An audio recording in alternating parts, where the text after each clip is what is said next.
Bonjour, bienvenue chez Reptiline.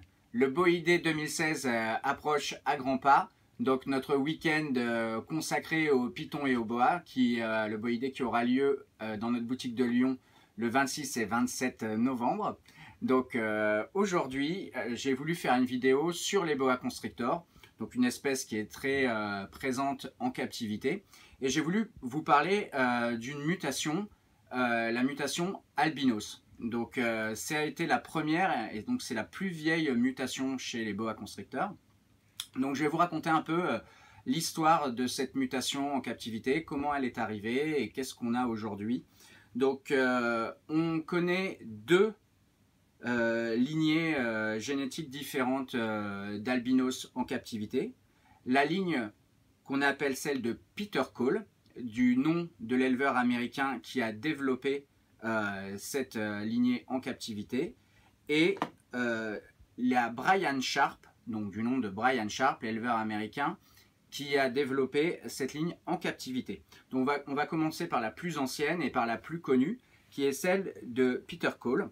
Donc l'histoire est assez étonnante. Donc voici un bébé, un juvénile albinos de chez Peter Cole.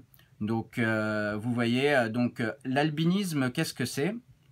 Donc là, c'est des albinos qu'on appelle tyrosinase négative. Donc ils n'ont pas de tyrosinase, donc ils ne peuvent pas produire de mélanine, donc le pigment foncé dans les couleurs du serpent.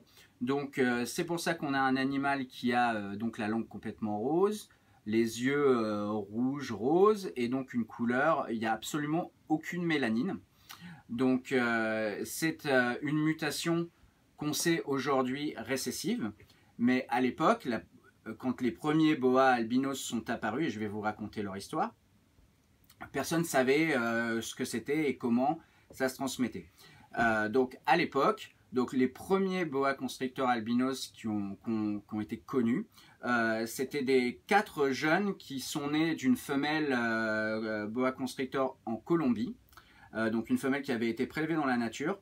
4 bébés sont nés, 3 mâles et une femelle, et c'était en 1983, donc vous voyez, ça remonte à loin.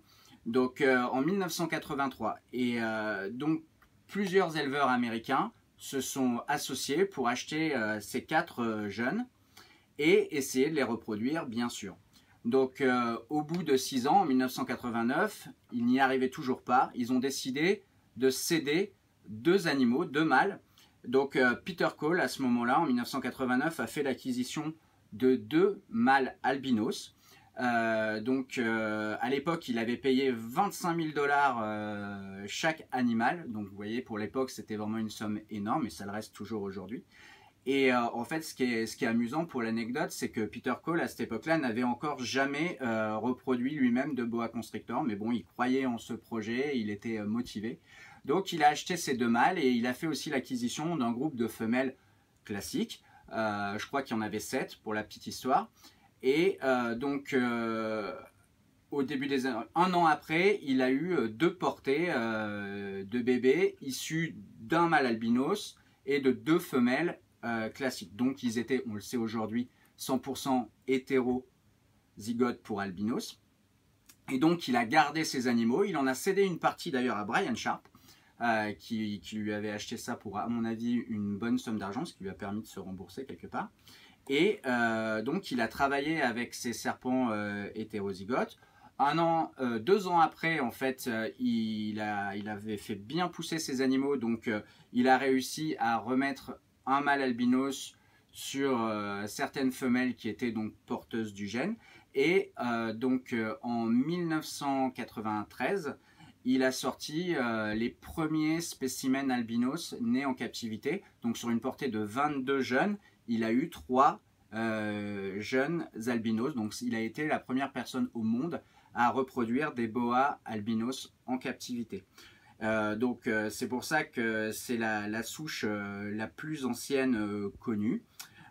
Parallèlement à ça, plein de choses se sont passées. Donc au début des années 90 en terrariophilie, ça a vraiment été le début de ce qu'on appelle l'âge d'or de la terrariophilie. Donc Brian Sharp, un autre éleveur dont je vous ai parlé, a fait l'acquisition en 1991 d'un spécimen qui venait aussi de Colombie, une jeune femelle de 38 cm qui avait un look totalement différent. Donc ça, c'est la souche Brian Sharp. On voit qu'il est beaucoup plus orange et dont les couleurs restent plus vives une fois l'âge adulte atteint. Donc il a réussi à acquérir cette femelle, pareil, pour la somme de 25 000 $. Hein. Donc il a reproduit cette femelle et créé la deuxième ligne connue en captivité de boa constrictor imperator.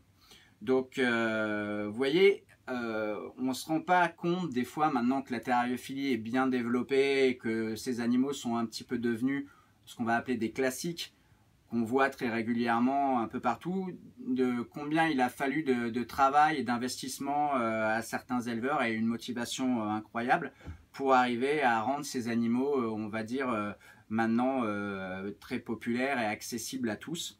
Donc ce sont des animaux qui sont devenus mythiques. Tout le monde aujourd'hui a désiré, dans les gens qui aiment les boas, avoir un spécimen albinos. Et c'est vrai que ça a été la fondation de pas mal de ce qu'on appelle des combos ou des designers, c'est-à-dire la combinaison d'un albinos avec une autre mutation. Donc on peut parler par exemple des Sunglow, donc c'est albinos avec des gènes hippo, ou Motley albinos. Donc Motley, c'est une mutation avec un dessin bien particulier, qui a été aussi combiné avec l'albinisme. Donc je vous montrerai ces prochaines mutations. Je vais faire plusieurs vidéos pour vous expliquer un petit peu l'historique de chaque mutation en captivité, parce que je trouve ça aussi vraiment passionnant de savoir d'où viennent les animaux, qu'est-ce qu'il y a derrière, depuis quand ils sont en captivité, etc. Moi, ça m'a toujours passionné. J'imagine que ça peut en intéresser pas mal d'entre vous. Donc voilà, alors l'autre particularité et pourquoi il est important de bien faire la différence et de bien savoir ce qu'on a comme souche, c'est que ces deux souches de boa, en fait, qui sont tous les deux, donc je le répète, des albinos T négatifs, donc tyrosinase négatif, en fait ne sont pas compatibles. C'est-à-dire que si vous mettez ce couple de boa avec donc un albinos Peter Cole avec un Brian Sharp ensemble, vous n'aurez pas de bébé albinos. À la première génération, vous allez avoir des bébés qui seront tous hétérozygotes pour les deux gènes. Donc il faudra une autre génération pour arriver à sortir des bébés albinos. Donc c'est pour ça que c'est important de savoir, quand vous avez des projets sur des boas albinos avec d'autres mutations, de savoir s'il vous faut la lignée Cole ou s'il vous faut la lignée Sharp. Donc voilà. Donc j'espère que cette petite vidéo vous aura plu et vous aura appris des choses sur l'historique de cette mutation tout à fait spectaculaire chez les boa constrictors. Donc si vous avez envie d'en savoir plus ou voir d'autres spécimens, je vous invite à venir nous rencontrer au Boïdé. On sera tous là, il y aura un large choix de boa, on aura plein de mutations et puis aussi des localités rares de boa, des sous-espèces intéressantes. Donc n'hésitez pas, si vous êtes fan de boa et de python, à passer nous voir le 26 et 27 novembre. Jusque là, je vous dis à très bientôt. Au revoir.